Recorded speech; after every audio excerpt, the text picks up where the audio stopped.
Pourquoi l'homme devrait-il être aimé de Dieu?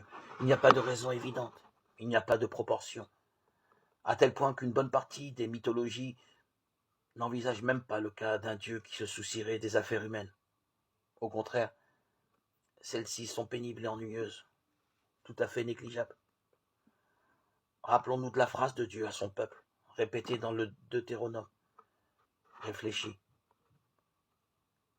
Quel peuple a ses dieux proches de lui, comme vous m'avez proche de vous? Cette proximité de Dieu est une révélation. Pour certains philosophes, Dieu ne peut que penser à lui-même. En fait, ce serait plutôt nous, les êtres humains, qui essayons d'embobiner la divinité et d'apparaître agréable à ses yeux.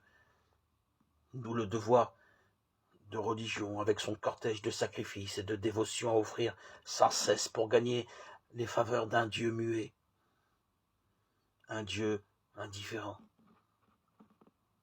Il n'y a plus de dialogue. C'est Jésus seul, c'est la révélation de Dieu avant Jésus, à Moïse, lorsque Dieu s'est présenté. C'est la Bible seule qui a ouvert le chemin du dialogue avec Dieu. Rappelons-nous, quel peuple a ses dieux proches de lui, comme tu m'approches de toi? Cette proximité de Dieu nous ouvre au dialogue avec lui et ne l'interrompt pas.